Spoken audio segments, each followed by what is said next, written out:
Reddit. What is your craziest dorm story? NSW.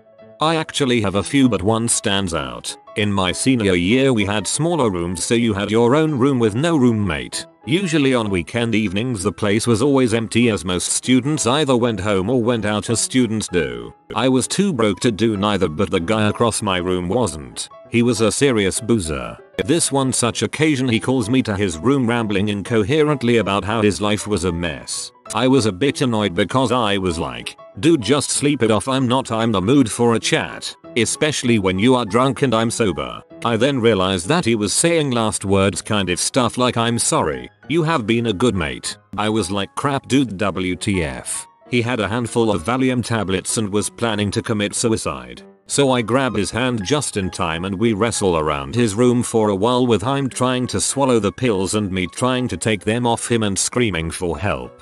20-30 minutes pass. No one turns up, and by now we are in the corridor still at it. He was quite strong for his size. I knew there was another friend down the corridor who was in his room, but he was getting late, so he probably thought we were just drunk and having a play fight. We will call him KK. I managed to drag him all the way down the corridor in front of KK's room. Kicked in KK's door. Like freaking messes up the whole thing. Freaking KK comes out like he wants to kill somebody. He soon figures out what's up, and together we pinned this dude down and took all the pills he had. We went back to his room and cleared everything we could find. This dude was a nursing student and had a polypharmacy in his closet. We then left him to sleep it off. I checked up on him the next morning and he was still alive. KK and I decided to keep it to ourselves, and nothing was ever said about what happened and why. He never said anything either, and we just went on like nothing happened. That was 12 years ago. He is happily married with 2 kids now. I later found out that he had gotten someone pregnant and he panicked.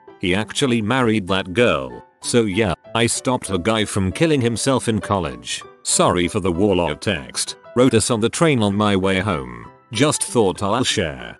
You and KK the real MVPs.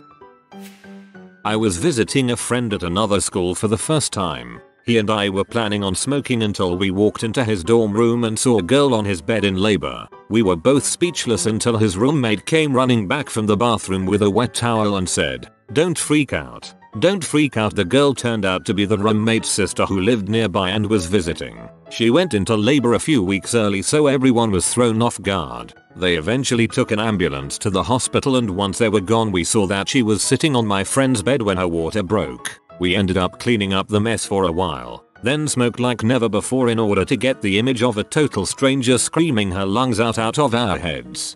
There are a lot of typical wild college dorm things, but this is the craziest. My brother's frat flooded the 2nd floor in the winter. They laid down plastic sheeting and then opened all the windows. It froze and was a badass indoor ice skating for a few days. Then the 2nd floor collapsed through the 1st floor into the basement. They lost their charter. It's a miracle nobody died. This is the reason why you always have an engineer in your frat. My roommate was this geeky 400-pound guy who watched Sailor Moon in the original Japanese. He had a tiny red-headed girlfriend who regularly beat the crap out of him in daily life, and he let her. On like 6 PM on a Thursday, he suddenly asks me if I can vacate the dorm room until 11, as they're going to have some romantic time. I was a little pee. He gave me no warning, but left anyways. Get back at midnight and walk into a scene of her in black vinyl bondage gear with a riding crop and a taxi driver's hat, riding him, with him covered in welts from head to toe. Nope, the heck right out of there. Red-headed girlfriends, man.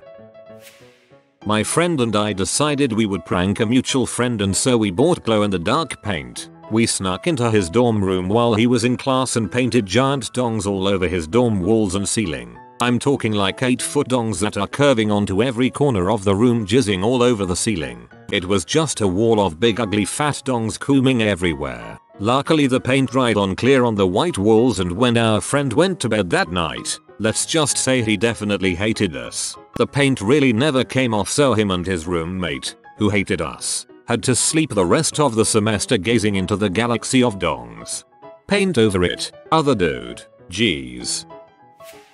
When I was in college, my freshman year, I was dormed on the same floor with the entirety of the soccer team. I was told that they throw a party on the floor every time they win a game.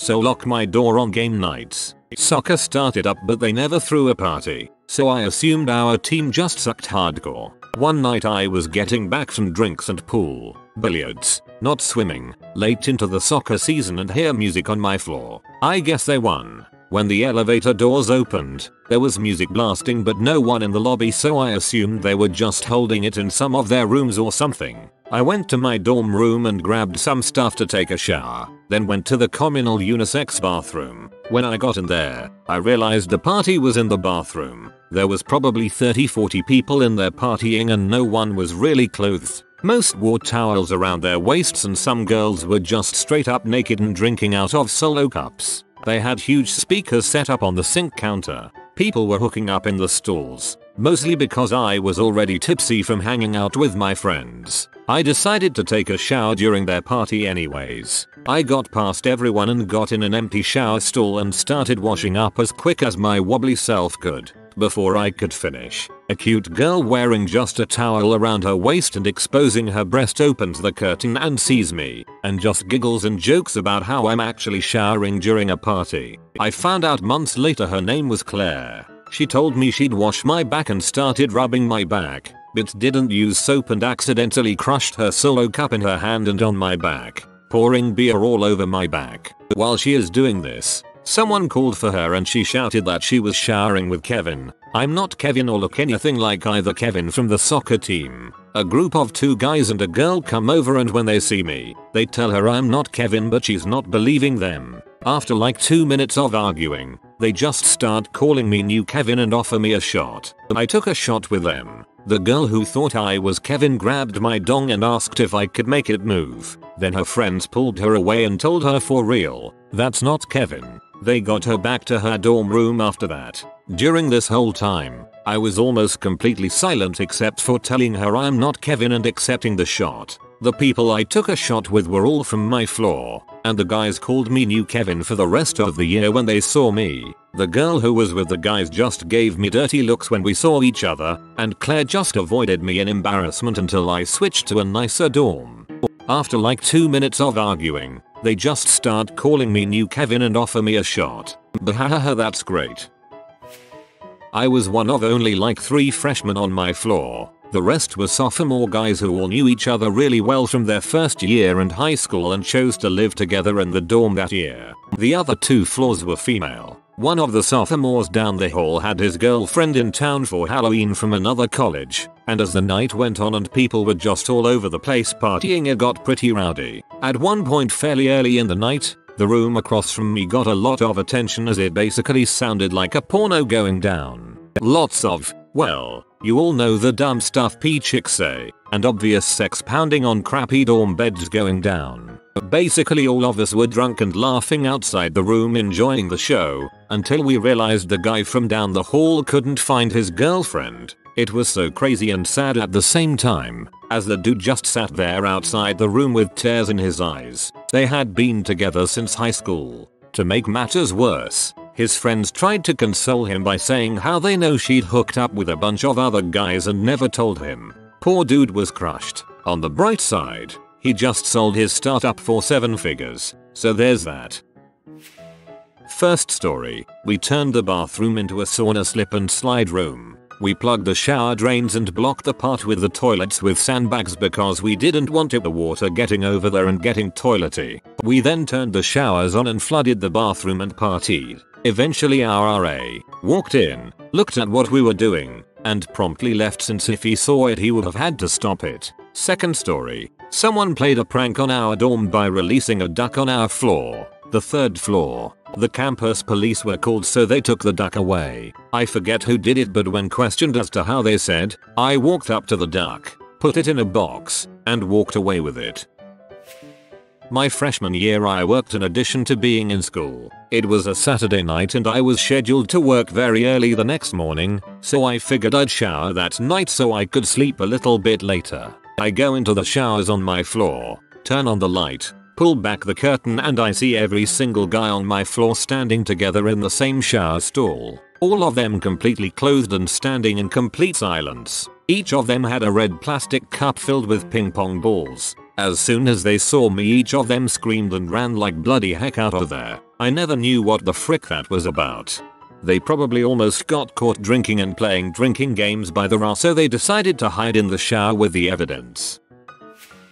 In the late 70s early 80s, Illinois State built a brand new dorm building where the rooms all had 2 closets, one on each side wall, but because they built the dorm on the cheap, the backs of the closets didn't have real walls, only thin pieces of pressboard. That was all that was separated one dorm room from the next. Once students figured this out, they cut big holes in the pressboard so that you could get to the adjoining dorm room by opening the closet door and scooting through the hole in the back wall. They did this in room after room, until they had effectively built a huge secret passageway connecting every single dorm room on the floor. The creation of the secret passageway led, almost immediately, to a culture of endless, enormous, authority-proof dorm parties. As soon as anybody knocked on the door or the party room, everybody could bail through the closets and be 7 doors down the hall by the time the RA or campus security were let in. Or they would keep all the alcohol and whatnot in one room and have all the people in the next. So even when the RAS knew there was a ginormous party happening, they couldn't do jack crap about it. It was total non-stop chaos. Some of the bigger hooligans would commit all manner of mischief on campus, and then hightail to this dorm building, knowing that once they were safely inside any room, there was no way the cops could ever find them. Every summer, the school would replace the ripped out pressboard with sturdier and sturdier material, but students just got stronger saws, and kept rebuilding the secret passageways, year after year. Eventually, only a few years after they built it, the school gave up and tore the building down. This is amazing. I just realized, considering the fact that my roommate was a freaking coke dealer, very lit crazy stuff actually happened in my dorm room. Couple homeless people, couple very drunk people, but nothing too out there. It's funny the massive variety of people that do coke though. People you'd never think did drugs. That's because usually only the very stereotypical people do it out in the open or don't really care if people know they do it. I was asleep in my dorm with my girlfriend. My roommate and his boyfriend were also sleeping. I have a direct line of sight to our kitchen if the door is open, and on this fateful night it was cracked open just a tad. I was pretty sure my sweet mate, guy who lived in dorm but not same room, was already home, so when the door opened I immediately woke up. I peer through the crack in the door and see a dark figure whip past the door. I roll out of bed and slip out my door and see that my closet, which is in the kitchen, frickin' dorm layout, man, is open and I can hear someone rummaging in my closet. I look at my table and all of our glasses are upside down. What? I round the kitchen to see a small Indian woman stretching out one of my aux cables on the top shelf of my closet very carefully. Can I help you? Oh no, sorry, I'm just heading to bed. She moves to go into my bedroom with my GF and roomie and his BF. I dart in front of her and politely ask what the frick she is doing here, to which she replies that she doesn't know who I am. I don't know WHO, you are mysterious auxiliary cable arranging cup flipping Indian woman. My GF wakes up when I raise my voice as the mystery girl tries to push her way into my bedroom and peeks her head out to this very odd scene. The girl explains that she is Freela and is looking for Chris. There is no Chris here, so she proceeds to be more freaked out. Suddenly out of the blue she freezes and whispers, "Sorry," and darts out of the room. TLDR. A mysterious Indian woman broke into my dorm and arranged my cables in my closet and flipped over our cups before fleeing. A friend of mine tells a story about his freshman year in a dorm with a roommate. The roommate was heading off to class, and my friend was ready to enjoy some quality alone time with some specialist gentleman's literature. For some reason, he decided this session was going to occur completely nude. Having disrobed, sat at his desk, firing up the internet. There was the rustling of keys in the door. For some reason, the roommate was coming back into the room. Thinking unfathomably quickly, he grabbed the open can of Dr. Pepper on the desk and poured it all over his body. As the door opened he said, "God damn it, I spilled this Dr. Pepper all over myself." Mental reflexes of cat. Our dorm was all singles and the doors directly opposed each other in the hallway and opened into the rooms. We lived on the 5th floor of our building. I was playing Super Smash in my friend's room with the door open when we heard some floormates laughing in the hallway. They'd taken an entire roll of duct tape and constructed a duct tape rope between one of their doors and their friends, who at the time was studying in his room unaware of his impending predicament. The guys pounded on his door and let Dan know he was trapped in his room and they weren't gonna let him out. Dan ran to the door and pulled as hard as he could, but the duct tape held strong. He tried and tried, before giving up and declaring that he'd find a way out. 20 minutes later, Dan knocked on his door and told his friends to go to the bathroom down the hall and look out the window. We followed along with his friends and we all peered out the window towards where Dan's window was, curious to see what he thought he was gonna do. Well, we saw his window open and a thin rope thrown out and lowered toward the courtyard, about 40 feet below. By the time we realized it was a 30-foot long Ethernet cord, not a rope, Dan was already out of the window, dangling 40 feet above the courtyard. Bear in mind, this was the middle of winter. It was probably 30 degrees outside. As he tried to rappel down the wall, our happened to walk in the bathroom to see what all the commotion was. Needless to say, he almost had a heart attack when he saw Dan dangling from an Ethernet cord. Somehow, someway, Dan managed to make it to the bottom of the cord, but was still 15 feet above the concrete. He dropped and rolled, and we all cheered as he ran to the door to come back inside. When he got back up and back into his room, he showed us how he'd done it. The crazy son of a bee had tied his Ethernet cord to his radiator that was next to his window and thought it'd be a great idea to use it as an anchor to rappel 40 feet down the building. It was the craziest thing I've ever seen in my life, let alone just a dorm. TLDR. Guy on my floor rappelled 40 feet from his window into the dorm courtyard on an Ethernet cord tied to a radiator in the middle of winter. These days he would have to rappel down with Wi-Fi. Had a guy light one of the rooms on my floor on fire. He never got charged for it, but we knew it was him because googling his name led to an article about him lighting wildfires in his home state. Then he wrote a fake death threat to himself to gain sympathy and distract everyone from the whole fire thing. He was moved to a different dorm. Then he stabbed himself with scissors on campus and claimed to have been attacked. Campus police saw through his balls this time. He was expelled and threatened with arrest should he ever set foot on campus again. A year later I googled his name and he had killed himself. Crap got real quick. My buddy and his black roommate were fricking around and broke a window in their dorm. His roommate said I can fix it, and wrote N on a piece of paper, tied the paper to a rock, and put it in his room. They then called the RA and explained that some racist had thrown a rock through the window. There were several diversity seminars later that semester and the next. That's actually impressive thinking. Hey my man, can you run down to D's room and pick up some acid for me? My cousin's in town this weekend and we wanna trip balls, but D won't sell to me. He is paranoid or something. I said yes. He was wearing a wire. Frick man, that's some 22 Jump Street crap.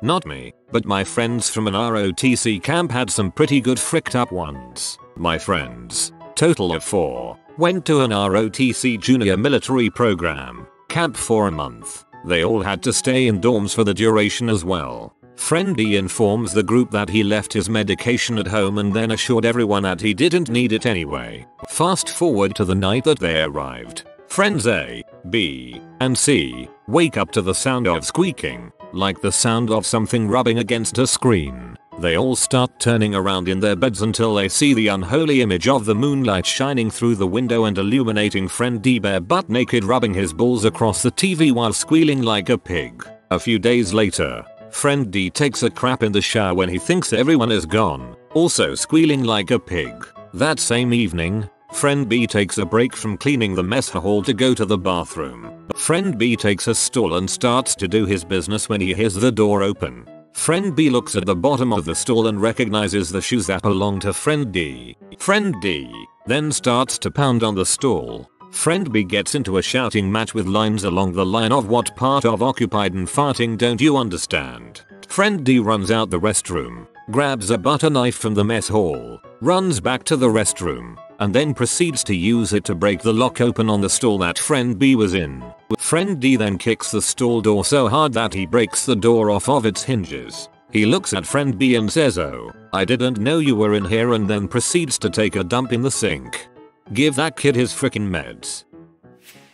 2 stand out. Circa 2000-2001. My floor was mostly other business and technology majors. The maths and social sciences were above us, and the top floor was all from the law enforcement school. We would hear rumblings and thumps at night, but from 2 floors down, and the majority of us being hammered drunk most weekends, we didn't differentiate that something was amiss. Turns out the law enforcement students were hosting their very own full-blown version of Fight Club, smashing the crap out of each other on Friday nights, and usually cleaning up the evidence the next morning. Well, one day they didn't get to it in time, and the school dean came through to find blood scattered across the walls and floors, ripped off clothes and garbage everywhere. Females were totally in on it too. After that was the other incident. In the second semester we noticed one guy was becoming quite reclusive, went to most classes and meals, but didn't socialize, and we realized we didn't see him around the laundry rooms either. After a while we started to notice an odor in the hallway. Within the week, entering our section was like having a stink bomb kick you in the face. It was nasty. We sniff tested, and sure enough, the stench was emanating from this guy's room. Now, we had washrooms in our units. It was a pretty sweet dorm. By the next day, it was too much, and we had to call the RA to file a smell complaint. With an official complaint in hand, the dorm manager was allowed to enter the room to find the most disgusting hoard of filth and garbage ever seen. The Hoarders TV show couldn't even beat this place. This guy had never thrown out anything. Gatorade bottles were stacked to the ceiling. It had not been cleaned in 7 months. The toilet was overflowing. Raw sewage was all over the floor and tub of the bathroom. It was straight up lunch losing crap. We figure because the winter was so cold that the sub-zero temps kept the smell from being overwhelming for an extended time. Once the weather warmed you a bit to above freezing, it became intolerable quickly. A cleanup order was given, and within 2 days the place was made livable again and regular inspections mandated. Needless to say, the kid didn't pass the semester or return the next school year. I was worried for a second that he was dead in there, and no one went to check on him. One time, during a snowstorm, a girl in my dorm lost her bet and had to run a lap around the outside of the dorm in a bikini. It had already snowed 4-5 inches and it was still snowing. Another time, I was in my dorm and my roommate was home for the weekend. Around 4:30 or 5 am, I was still awake. I heard a scratching, squeaking sound on my door. I got up and opened the door, and there was a girl standing there leaning on the door frame. I said, "Up, can I help you?" She smiled and then ran down the hall. I just shrugged and went to bed. The next day I found out the peepholes, which were apparently very easy to unscrew from the outside, from all the doors on my floor were stolen, except mine. TLDR. I caught a girl trying to steal my peephole once. Everyone knows that if a girl tries to steal your peephole but you catch her, she's obligated to have anal sex with you. This is known as the people's peephole poophole loophole. One night a guy in my dorm announced his GF was giving BJs to anyone who wanted it. Guys were lined up outside the door, would come in one at a time, and she gave each one a BJ. My flatmate invited everyone to see a really big poop he took, claiming it was freaking huge, man. We all saw it and it was definitely as advertised. 7/10 overall because the poop smell. TLDR. Our floor had an ecstasy-fueled orgy. Roommate and I watched the tape of it. Story. It was my freshman year. I was missing home and my dorm was full of party stoners, so I usually went home every weekend. One Sunday night I get back and my key has barely turned the lock in the door when my roommate and his girlfriend are in my face. You'll never believe what just happened over the weekend here. Everyone got high on E and had an orgy. Well, you're right. I don't believe you. We thought you'd say that Rumi's GF beams, so that's why we got a copy of the tape. Rumi's GF's 13-year-old niece was visiting her, so we sent her out into the hallway with a ball and some ice cream or something, locked the door, and watched the orgy tape. Everyone was hanging out in a room. They'd all taken E and you could see it start to kick in as people started to get touchy-feely. There was a guy filming everything, and a guy on top of the bunk bed strumming a guitar. The touchy-feely escalates and so, cliff notes. There was a guy pile in the middle of 3-4 guys who were all over each other. About halfway into the orgy the cameraman switched out with one of the guys in the pile. Afterwards none of the guys in the pile would admit to their involvement in the orgy, despite the video evidence. There was a girl on the outer edge of the guy pile desperately trying to get in. None of the guys seemed to care about her. Our 16-year-old Chinese prodigy was behind that girl humping the crap out of her, but I'm not sure if she noticed. There was a guy sitting on the floor against the bottom bunk, and the only thing he got to do was to rub this girl's shoulder. This was an inside joke for a while. How do you find yourself in the middle of an orgy and the best you can do is rub a girl's shoulder? On our floor we had a classic on again off again couple. They fought about a lot of things, cheating being a prime subject. The guy was having sex with a girl on the bottom bunk, while the girl was having sex with two guys in the corner of the room. They did not break up after this orgy. They eventually did break up later, because of cheating. There was a guy on the top bunk providing guitar music for the orgy. Then a girl climbed up there with him and the music stopped. While we were watching the tape the 13-year-old niece would get bored and knock on the door, so we'd have to stop the tape, give her more ice cream, kick her back out into the hallway so we could finish watching. It was a crazy year overall, but that's the incident that stands out. I think you witnessed the birth of Dorm Room P. Literally the first weekend I was on campus, I was coming home from a party and I saw a whole mess of people from my floor sitting outside my room. I was kind of surprised why they were all sitting outside of my room. Not that I thought anything was wrong with that. Just, what gives? I ask as much and get only mumbled responses and half replies. Finally I say something along the lines of, well, have a good night I guess. Then someone pipes up and says, dude, you don't want to go in there. I've got a bit of a buzz on and in a kind of dickish way I say something like, whatever you mute him. I open the door and much to my surprise I see my roommate, who I've known for about 6 hours at that point, absolutely railing some girl on his bunk. Slightly to right I see two other people going at it on our sofa. In sum, a bunch of people I barely or don't know whatsoever banging in my room. What makes it a crazy story though is that there's one more person in the room. Another random girl, fully clothed with all of this going on around here, just absent-mindedly clicking through Facebook. She and I make eye contact for a moment and she just looks defeated. I slowly close the door, turn around and join the rest of the folks sitting in the hall. TLDR. First weekend at college and my roommate is having group sex in our room. Uninvolved, uninterested looking girl browsing Facebook like it's no big deal. Should have asked her to frick. A couple of years ago during winter, I was in my room playing video games and whatever. Then my next door neighbor knocks on my door in his underwear, telling me that he needs my help. I was a bit weirded out, but whatever. So it turns out that he had taken 3 hits of LSD and was having a pretty crappy trip. His friend who lived on the same floor as us turned up and we both decided to look after him and make sure he didn't do anything stupid. He ended up doing something stupid anyway. He grabbed his wallet and started running around the campus at full speed. The guy's friend was high as frick and I'm chronically lazy and have asthma, so we couldn't catch up. The last I saw of him that night was when he ran off into the woods at the edge of campus. A friend of mine ended up calling the porters and found out that he had ran onto the main road and jumped into an oncoming car, shattering the windshield. I'd assumed he'd be arrested or at the very least spending a few days at the hospital after that. The next day, I woke up and went to get breakfast. As I left the room, the dude was coming back to his room wearing a hospital gown, like barely anything had happened. He then accused me of stealing his wallet. Just for the record, LSD doesn't make you do things like that. Being highly mentally unbalanced and then taking LSD is what makes you do things like that.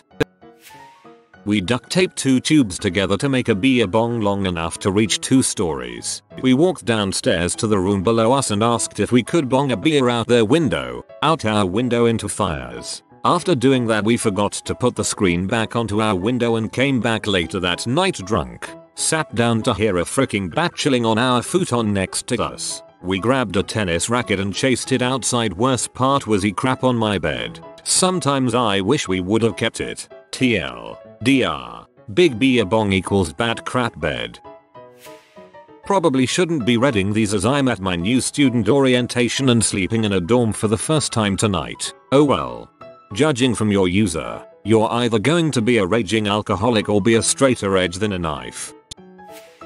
There was a pot farm in the ceiling between the floors of the dorm I was in back in sophomore year. I lived in the geek dorm of the school, but it was better known for being the party dorm. Drugs, alcohol, sex, whatever all the time, and finding a goddamned pot farm in the ceiling wasn't that out of the ordinary. I knew a guy who grew weed in the closet of his dorm room. Needless to say, it didn't work out very well for him. My roommate spent the night at a girl's place to hook up. He was too drunk, passed out naked in her bed, and pee himself. Classic. If you are new to the channel, you can subscribe. I publish new videos every day. Until then, check another video.